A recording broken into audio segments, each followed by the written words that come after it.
Praise the lord. प्रभु यीशु मसीह नासरी के नाम में आप सभी को जय मसीह की। परमेश्वर के महान नाम को धन्यवाद हो। परमेश्वर ने फिर से एक बार एक नया दिन को आपके और मेरे जीवन में जोड़ा है, ताकि हम परमेश्वर के वचन को सीखें और उसके नाम को ऊंचा करें, उसकी आशीष और अनुग्रह को अपने जीवन में अनुभव करते रहें। आप सभी का बाइबल प्रेयर सेंटर चैनल में स्वागत है। डेली वर्ड आप तक पहुंचते रहेगी। परमेश्वर के वचन को आप सुनते रहें और आशीषित होते रहें। आज के मनन के लिए हम परमेश्वर के वचन से देखेंगे लूका रचित सुसमाचार उसका 10वां अध्याय 38 से लेकर 42वां वचन। इस जगह में इस प्रकार से लिखा हुआ है, फिर जब वे जा रहे थे तो एक गांव में गया और मार्था नाम एक स्त्री ने उसे अपने घर में उतारा, और मरियम नाम उसकी एक बहन थी। वो प्रभु के पांव के पास बैठकर उसका वचन सुनती थी। और मार्था सेवा करते करते घबरा गई और उसके पास आकर कहने लगी, हे प्रभु, क्या तुझे कुछ भी चिंता नहीं कि मेरी बहन ने मुझे सेवा करने के लिए अकेले ही छोड़ दिया है? सो उससे कहे कि मेरी सहायता कर। प्रभु ने उत्तर दिया, मार्था, हे मार्था, तू बहुत बातों के लिए चिंता करती और घबराती है, परंतु एक बात अवश्य है, और उस उत्तम भाग को मरियम ने चुन लिया जो उससे छिना ना जाएगा। Praise the Lord. परमेश्वर के नाम को धन्यवाद हो।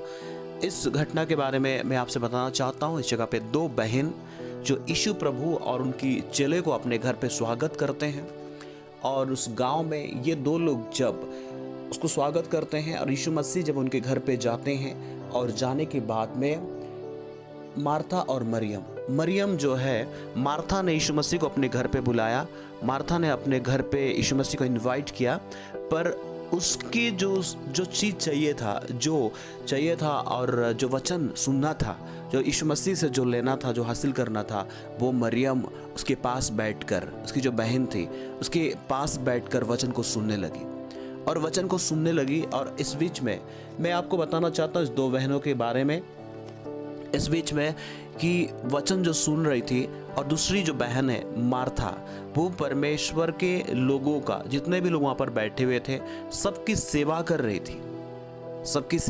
थी। कहीं और गई हुई नहीं थी, पर सबकी सेवा करते करते वो घबरा गई, और घबरा जाकर यीशु मसीह को जाकर पूछती है, तुझे कुछ चिंता नहीं है? मेरी बहन से कहे कि वो मेरी सेवा करने मेरी मदद करे, मैं अकेले ही छोड़ दिया है। सो उससे कहे कि मेरी सहायता कर। प्रभु यीशु मसीह से कह रही जाकर कि उससे कहे कि वो मेरी सहायता कर, तुझे चिंता नहीं है, तुझे सोच नहीं है। प्रभु ने उसे उत्तर दिया, मार्था, तो बहुत बातों के लिए चिंता करती है, घबराती है, परंतु ये बात अवश्य है कि उस उत्तम भाग को मरियम ने चुन लिया जो उससे छीना नहीं जाएगा। मैं आज आपसे बताना चाहता हूँ इस बात के बारे में। हम दो चीज़ों के बारे में हम देख सकते हैं। पहला जो है मरियम के बारे में हम देखेंगे। मरियम क्या कर रही थी इस जगह पर? मरियम जो है परमेश्वर के वचन को सुन रही थी, और परमेश्वर के वचन जो उससे कभी छीना नहीं जाएगा, और वो वचन जो कभी भी उसके अंदर से नहीं जाएगा, और वचन को महत्व देने के कारण से परमेश्वर ने, यीशु प्रभु ने उसको महत्व दिया। इस जगह पे हम देखते हैं, और उसका आदर किया गया, और उसके बारे में तारीफ किया गया कि उसका कभी छीना नहीं जाएगा। जो उसने सीखा है, जो ग्रहण किया है, उसको कभी छीना नहीं जाएगा, ना इस धरती पर, ना इस धरती के बाद भी उसके जीवन से कभी छीना नहीं जाएगा। उस वचन का महत्व, उस वचन की सामर्थ्य के बारे में प्रभु यीशु मसीह कह रहे हैं इस जगह पर। तो इसका मतलब क्या है?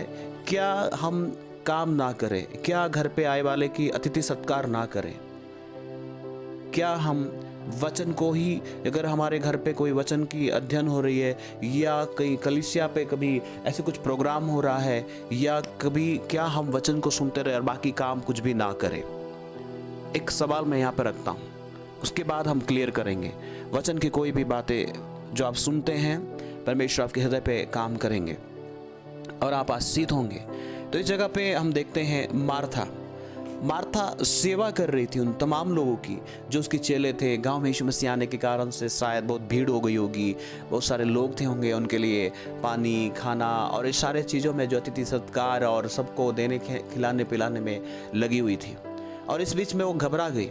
मैं आज बताना चाहता हूँ, कई बार हम कलीसियाओं में कली चर्चों में और मीटिंग्स करवाते हैं कई बार, और हम सब इसी बात पे लग जाते हैं, खिलाने पिलाने और सब कुछ अरेंजमेंट में, और वचन को सुनना भूल जाते हैं। कलीसिया में जब प्रोग्राम अरेंज करते हैं, कलीसिया नहीं सुनती है, सिर्फ यीशु मसीह को इनवाइट करते हैं और उस जगह पे वचन को सुना नहीं जाता है। परमेश्वर के दास लोग को बुलाया जाता है, वचन को सुना नहीं जाता है। तो आज इस दोनों भाग से मैं बताना चाहता हूँ, हमारे जीवन में वचन जो है बहुत ज़्यादा महत्वपूर्ण है। वचन जो है बहुत ज़्यादा महत्वपूर्ण है कि हम अगर वचन को सुनने के लिए प्रभु के दासों को बुलाते हैं, परमेश्वर के वचन को हम सुनने के लिए, सिखाने के लिए हम बुलाते हैं, तो हम वचन को सीखें, वचन को सुने, उसकी सामर्थ्य, उसके महत्व को जाने। इसलिए हम उस चीज़ जो है कभी छिना नहीं जाएगा वचन। तो मैं आपसे बताना चाहता हूँ, जब इस बहनों के बीच में, दोनों बहनों के बारे में हम देख सकते हैं, क्या हम मरियम को आलसी कहें जो काम नहीं कर रही है? क्या हम उसको गलत साबित करें अगर मनुष्य की नज़रों से देखें? क्या हम ये बात को देखें जो मार्था वहाँ पे रिप्रेजेंट कर रही है मरियम के बारे में कि वो कुछ काम नहीं कर रही है, कुछ काम नहीं कर रही है, उससे कहे, यीशु मसीह को सिखा रही है, यीशु मसीह को बता रही है, उससे थोड़ा कह दो। क्या वो अपने बहन से नहीं कह सकती थी? क्या वो अपने बहन को नहीं बुला सकती थी? अब दोनों के बीच में क्या हुआ था हमें पता नहीं है, या दोनों के बीच में प्यार था, फिर भी वो यीशु मसीह से कह रही थी कि तुझे सोच नहीं है, तुझे ये बारे में पता नहीं है कि मैं कितना चिंतित हूँ, मैं कितना परेशान हूँ काम करते हुए। यीशु मसीह से कह रही थी, और यीशु मसीह उसे कहे, उसे बोले कि ये तो सबसे उत्तम चीज़ कर रही है, ये तो सबसे उत्तम वस्तु को छीन लिया है, उत्तम वस्तु को अपने पकड़े हुए उसे जो कोई छीना नहीं जा सकता है। और मार्था को यीशु मसीह ने बोला कि तू जो बहुत चिंतित है, तू जो बहुत घबराती है, और घबराहट चिंता करने से लेकर आता है। अगर हम देखते हैं, बहुत बातों के लिए चिंता करती है और घबराती है। जब चिंताएं होती है, घबराते हैं। आज कलीसिया में भी दो प्रकार के लोग पाए जाते हैं। आज घरों में भी बहुत सारे लोग, ऐसे लोग पाए जाते हैं कि, और आपके ऑफिस में भी बहुत ऐसे लोग पाए जाते हैं। उनको लगता है जब वो काम करते हैं तो उनको लगता है कि मैं ही काम कर रहा हूँ, और जब वो काम करते हैं उनको लगता है कि मैं ही काम कर रहा हूँ, कि इतने सारे लोग, इतने सारे काम मुझे पड़ा है, कोई मेरे बारे में कोई ध्यान नहीं दे रहा है, मेरा बॉस मुझे ध्यान नहीं दे रहा है, मेरे जो सर है, मेरे जो मैडम है वो ध्यान नहीं दे रही है, मुझे इतने सारे काम दिया गया है। घर में भी ऐसा ही होता है कि मैं ही काम करता हूँ, क्या वो नहीं कर रही है? दूसरे को देखते हैं। कई बार हम सोचते हैं, कलीसिया में भी कई बार ऐसे मीटिंगों में भी लोग को जो जिम्मेदारियां दिया जाता है, लोग यही सोचते हैं कि मैं ही काम कर रहा हूँ, वो क्यों नहीं कर रही है, वो क्यों नहीं कर रहा है। यही बार है, एक दूसरे को हम लोग देखने का कोशिश करते हैं और एक दूसरे को उंगली दिखाते हैं कि वो नहीं कर रही है काम, उसको तो कोई जाके बोलो, वो नहीं कर रही काम, उसके प्रति जो काम नहीं कर रही है बोल के उसके प्रति अंदर में एक जलन, अंदर में एक झुंझलाहट, अंदर में एक चिड़ सा हो जाएगा कि वो नहीं काम नहीं कर रही है, मैं ही काम कर रहा हूँ, वो काम नहीं कर रहा है इसलिए मैं ही काम कर रहा हूँ, मैं कैसे करूं? और इस जगह पे यीशु मसीह के पास जाकर वो कह रही है, यीशु मसीह तुझे चिंता नहीं है, यीशु मसीह तुझे फिक्र नहीं है, कितने काम पड़ा हुआ है। आप लोग जो आए हो ना, आप इतने यहाँ पर इतने भीड़ है, खाने पीने सबकी व्यवस्था करना है, तुझे चिंता नहीं है। मैं आपको बता दूं, यीशु मसीह को ये बताने गई है, यीशु मसीह को कह रही है। मैं आपको बता दूं, ये मरियम, मार्था को पता नहीं था कि यीशु मसीह ने 5000 से अधिक लोगों को 5 रोटी और 2 मछली से कितना सुव्यवस्थित रूप से खाना खिलाए थे। 50-50 की बैठा के उनको कितने आराम से उन्हें खाना खिलाए। और मार्था, तुम थोड़े से लोगों को खाना खिलाने के लिए परेशान हो, थोड़े से लोगों का सेवा करने के लिए परेशान हो, थोड़े से लोगों की आप काम करने के लिए परेशान हो। आप यीशु मसीह से सीखते ना, मरियम को क्यों बुला रही हो? तुम अपने पुराने तौर तरीका को क्यों अपने जीवन में तुम देख रहे हो? यीशु मसीह आया, उनसे पूछो ना तुम कैसे करना इतने लोगों की सेवा। तुम यीशु मसीह से पूछती, यीशु मसीह से पूछती कि कैसे सेवा करना है, कैसे प्रभु मुझे अरेंजमेंट करना है। यीशु मसीह बताते, यीशु मसीह तुम्हें लीडरशिप का वो देते कि कैसे तुमको करना चाहिए, कैसे लोगों को तुमको बैठाना चाहिए, किन किन लोगों को तुमको जिम्मेदारी देना चाहिए। पर अपने ऊपर लेकर तुम सब कुछ ये सोच रही है तुम कर रही है और सब कुछ अपने सर पे ले ली हो।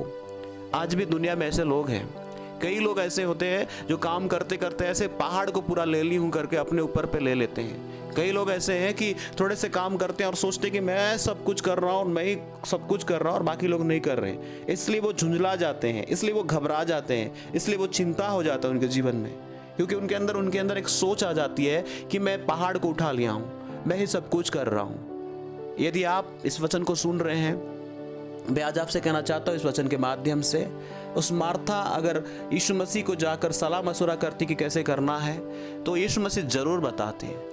यीशु मसीह को उसको जाकर वो सिखाना नहीं पड़ता या बताना नहीं पड़ता कि उसको तुझे सोच नहीं है, तुझे चिंता नहीं है, बोलना नहीं पड़ता। बोलती अगर कि प्रभु मेरी मदद कर, मुझे सिखा कि मुझे कैसा करना है, किस तरीका से करना है, कब करना है, मीटिंग के पश्चात करना है, मीटिंग की शुरुआत करना है, बाद में करना है, आखिरी में करना है, किन किन लोगों को मुझे लेना है। यीशु मसीह जब 50 लोग की जो वहाँ पर बैठाए थे सबको लाइन से, 5000 से अधिक लोग थे और सिर्फ 5 रोटी और 2 मछली को द्वारा अपने चेले लोग को दिए और सब लोगों ने बैठा के सबको खाना खिलाया, बड़ी शांति के साथ में इतने सारे लोगों को कम समय में खिलाए। अगर आप ऐसे लोगों को सेवा करते तो आपका क्या होता, मार्था क्या होता। 5000 लोग भी नहीं है घर पे, फिर भी आप इतना घबरा रही है, इतनी चिंता कर रही है। आज मैं आपसे बताना चाहता हूँ इस वचन के माध्यम से, कई लोग काम करते हैं, झुंझला जाते हैं, सोचते हैं कि मैं ही काम कर रही हूँ, सर पहाड़ को उठा लेते हैं। मैं आज आपसे बताना चाहता हूँ, आप वचन को सुनने वाले प्रभु के बेटा और बेटी भाई बहनों से मैं कहना चाहता हूँ कि वचन जब आप परमेश्वर के भरोसा करते हैं, आपके हृदय आपके जीवन में एक धीरज होना चाहिए, पहली बात। दूसरी बात है कि आपके पास में कौन है, वो यीशु मसीह जो इतने सुव्यवस्थित, एक अच्छा व्यवस्था करने वाला। उस बात को आप याद करें कि 5000 लोगों से अधिक लोगों को यीशु मसीह कैसे कम समय पे खाना खिलाए, वो भी पेट भर के तृप्त होते हुए, और कोई भी चेला नहीं घबराए, कोई भी चेला उनका परेशान नहीं हुए और कोई भी एक दूसरे को उंगली नहीं दिखाए। सिर्फ 12 लोग कैसे अरेंजमेंट किए, इस बात को आप याद रखें। ऑफिस में यदि आप काम करते होंगे, यदि आप कलीसिया में काम करते होंगे, कोई अगर कन्वेंशन मीटिंगों में काम करते होंगे, अपने घर पे काम करते होंगे, तो आप कभी भी ना सोचे, कभी भी अपने पहाड़ को मैं अपने सर पे ना उठा ले कि मैं ही सब कुछ कर रहा हूँ, इतने काम पड़ा हुआ है। जब आप ये सब सोचेंगे, आपसे कुछ काम नहीं बनेगा, आप घबराएंगे, आपसे काम बिगड़ेगी और आप झुंझला उठेंगे और आप अपने मन में परमेश्वर को भी कोसना शुरू करेंगे। परमेश्वर तू देखता नहीं है, तो क्या मैं अकेला ही पड़ा हूँ। अपने बॉस, अपने पास्टर्स, अपने लोगों को भी आप कोसना शुरू करेंगे। इसलिए मैं आज आपसे कहना चाहता हूँ इस वचन के माध्यम से, अगर आप यीशु मसीह पे विश्वास करते हैं, प्रभु यीशु मसीह पे विश्वास करते हैं, अपने काम करने की तरीका यीशु मसीह को पूछ ले, अपने मैनेजमेंट करने का तरीका यीशु मसीह को पूछ ले। यीशु मसीह एक अच्छा गुरु है, हमारे प्रभु है, हमारे उद्धार करता है, हमारे प्रभु है, हमें शिक्षा देगा। और पवित्र आत्मा जो आज आपके लिए और मेरे लिए वो सबसे अच्छा टीचर है। इसलिए वो टीचर से आप पूछे कैसे मैनेजमेंट करना है, कैसे अरेंज करना है। अगर घर पे आप 2 लोगों के लिए भी करते होंगे सेवा, अगर 10 लोगों के लिए भी, 10,000 लोगों के लिए भी, तो आप अपने मन को धीरज के साथ में यीशु के वचन की ओर लगाए। इसलिए तो प्रभु यीशु मसीह इस जगह पर कहते हैं कि मरियम ने सबसे उत्तम बातों को छीन लिया है। मरियम मार्था मैं तेरे घर आया फिर भी तू घबरा रही है, मार्था मैं तेरे घर आया फिर भी तू चिंता कर रही है। आज बहुत सारे लोगों के जीवन में यीशु मसीह को बुला लेते हैं, मसीह तो कहलाते हैं, विश्वास तो करते हैं, पर आज भी उनके जिंदगी में यीशु मसीह होने के बावजूद भी चिंताएं और घबराहट नहीं जाता है, झुंझलाहट नहीं जाता है। अपने बहनों को उंगली दिखाना, दोष लगाना नहीं जाता है, भाइयों को उंगली दिखाना, दोष लगाना नहीं जाता है, एक दूसरे को ऊपर पे ऐसे बातें को डालना कि वो काम नहीं कर रही, मैं अकेला कर रही हूँ, इस बात को करना नहीं जाता है। इसलिए मैं आज आपसे बोलना चाहता हूँ, एक दूसरे के बारे में बोलना छोड़ दिया, आप परमेश्वर के वचन पे आप विश्वास करें। अगर आपके जीवन में अगर आप मेहनती, आपको जिम्मेदारी दिया गया है, तो आपको जितना बन पड़ता है आप उतना करिए। आप परमेश्वर, अपने धीरज को परमेश्वर के अंदर पे रखिए और परमेश्वर का धीरज अपने अंदर रखिए। मैं आपको बताना चाहता हूँ, आपकी हर एक बातों को परमेश्वर से आप सलाह मशुरा करिए, परमेश्वर से आप बातें करिए, उससे अपने जीवन में उस आइडिया को लीजिए। मैं आज आपसे बताना चाहता हूं, और अधिक से अधिक आपकी चिंताएं, आपकी घबराहट जाना है तो परमेश्वर के लिए समय दीजिए, वचन के लिए समय दीजिए। वचन आपके अंदर आएगा तो आप परमेश्वर की एक नया आइडिया को लेंगे, आपके अंदर घबराहट जाएगी और आप मरियम के समान जब आप सुनेंगे वचन को, आपको नया तौर तरीका परमेश्वर की ओर से करने को आपको मिलेगा। नहीं तो आपकी पुराना तौर तरीका, जो पुराना स्वभाव, जो झुंझलाहट, जो घबराहट, दूसरे को दोष लगाना, ये नहीं कर रही है, वो नहीं कर रहा है, ये नहीं कर रहा है, ये बातें आपके जीवन में रहेगी और आप हमेशा परेशानी रहेंगे, परेशान और घबराते रहेंगे। नहीं तो आपके जीवन से अगर परेशानी जाना है, चिंताएं जाना है, झुंझलाहट जाना है, दूसरे लोगों के बारे में बोलने की आदतें जानी है, परमेश्वर के वचन को सुने, मरियम के जैसे परमेश्वर के वचन को सुने, यीशु मसीह के पास अपने समय को दे। यीशु मसीह आपको तौर तरीका बताएंगे। मैं इसलिए कहना चाहता हूँ क्योंकि मार्था भी काम कर रही है, यीशु मसीह को पता है मरियम भी काम करती होगी और मरियम भी काम करी। यीशु मसीह को पता है कि वो काम कैसे कर सकते हैं। अगर वो दोनों बैठते और वचन को सुनते, क्या यीशु मसीह उस जगह पे आश्चर्य कर्म नहीं कर सकते थे? कर सकते थे। क्या दोनों को एक नया आइडियाज नहीं बता सकते थे? बता सकते थे। पर मार्था ने एक भाग को चुना जो वचन से दूर है, यीशु मसीह से दूर है, इसलिए उसकी करी यीशु मसीह से और वचन से दूर होने के कारण से उसके जीवन में घबराहट, झुंझलाहट, चिंताएं, टेंशन, लोगों के बारे में बोलना, अपनी बहन के बारे में बोलना, ये सारी आदतें थी। अगर आपके जीवन से भी ऐसी आदतें हैं तो ये समय है कि आप उन सारे आदतों को छोड़े, यीशु मसीह पे भरोसा करें। आपके जीवन से परमेश्वर की काम होगा और धीरज से आप एक अच्छे मैनेजमेंट करने वाले, अच्छा एक काम करने वाले, अच्छा एक परमेश्वर के ऊपर पे भरोसा करने वाले आप होंगे। इसलिए याद रखें, परमेश्वर के वचन सबसे पहला स्थान है। इसलिए याद रखें, प्रभु यीशु मसीह को समय देना पहला स्थान होना अपने जीवन में। उसके बाद सारे काम अच्छे से होंगे। परमेश्वर की उस बात को याद रखें, 5000 लोगों को यीशु प्रभु ने किस प्रकार से मैनेजमेंट तरीका से, किस प्रकार से उन 12 लोगों को इस्तेमाल किया।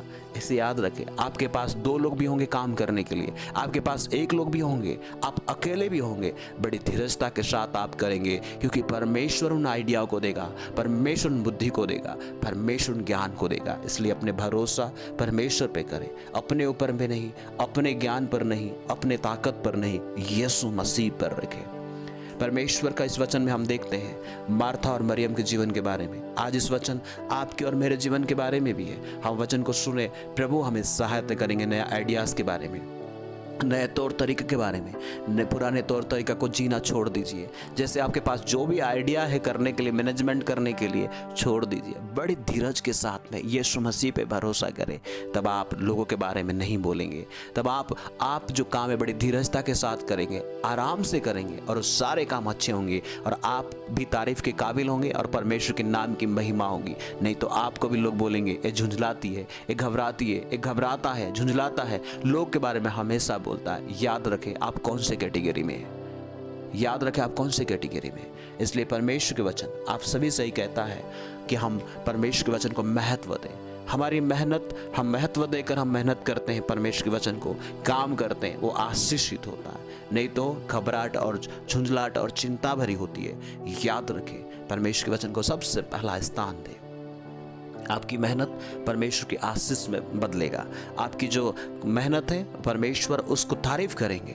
इसलिए याद रखें, परमेश्वर के नज़दीक आए आपको और मुझे बुद्धिमान बनाने के लिए, आपको और मुझे परमेश्वर धर्मी बनाने के लिए, आपको और मुझे पाप से छुड़ाने के लिए परमेश्वर ने यीशु मसीह को भेजा, ताकि आपके लिए और मेरे लिए वो मारा जाए, गाड़ा जाए और तीसरे दिन जी उठे। आज वो जीवित है। यदि आप पहली बार सुन रहे हैं तो वो यीशु प्रभु को अपने हृदय पर बुलाए कि प्रभु करके, वो जीवित परमेश्वर है। आपका चिंता, आपका घबराहट, आपका झुंझलाहट दूर करेंगे और आप परमेश्वर से एक नया आइडियाज लेंगे, एक नया तौर तरीका सीखेंगे और परमेश्वर आपके कामों को तारीफ करने के लिए उन आपके ऑफिस में, आपके घर में, आपकी चर्चों में परमेश्वर सहायता करेंगे। इसलिए प्रभु पे भरोसा करें और आप नया तौर तरीका से परमेश्वर के तौर तरीका, परमेश्वर के मैनेजमेंट को अपने अंदर बुलाए और ले ले। प्रभु आप सभी को इस वचन के द्वारा आशीषित करें। आइए हम मिलकर प्रार्थना करें। धन्यवाद परमेश्वर इस वचन के लिए। इस वचन के द्वारा आप हमें बातें करता है, इसलिए धन्यवाद हो। जितने लोगों ने आज सुना है सबको तू आशीष दिया है। मैं विश्वास करता हूँ परमेश्वर आप पे भरोसा करते हुए प्रभु यीशु मसीह हर एक कामों करने के लिए सहायता कर। जब परमेश्वर आप ऊपर भरोसा करते, आपके लिए समय देने वाले हो जाए हर एक व्यक्ति, आपके लिए परमेश्वर आपका वचन को सुनने वाले हो जाए इस मरियम के समान। परमेश्वर आपसे तौर तरीका, आपसे मैनेजमेंट की तरीका गुर सीखने के लिए आप सहायता कीजिए। पवित्र आत्मा आप सिखाए। आप सबसे अच्छा और सबसे बड़े टीचर आप हैं। इस समय पे हर एक सुनने वाले भाई बहनों से आप सिखाए। सारे बातों के लिए धन्यवाद हो। यीशु प्रभु नासरी के नाम में मांगते हैं, आमीन। थैंक यू सो मच सुनने के लिए। यदि आप पहली बार सुन रहे हैं, अभी तक सब्सक्राइब नहीं किए हैं तो जरूर सब्सक्राइब करें। परमेश्वर के वचन प्रतिदिन आप तक पहुंचते रहेगी। अगर आपको अच्छा लगता है तो जरूर दूसरों तक भी शेयर करें। और भी मैसेज को सुनने के लिए, और भी संदेश को सुनने के लिए आप इस चैनल में विजिट कर सकते हैं, ताकि आप परमेश्वर के वचन को सुनकर आशीषित हो जाए। God bless you. जय मसीह की।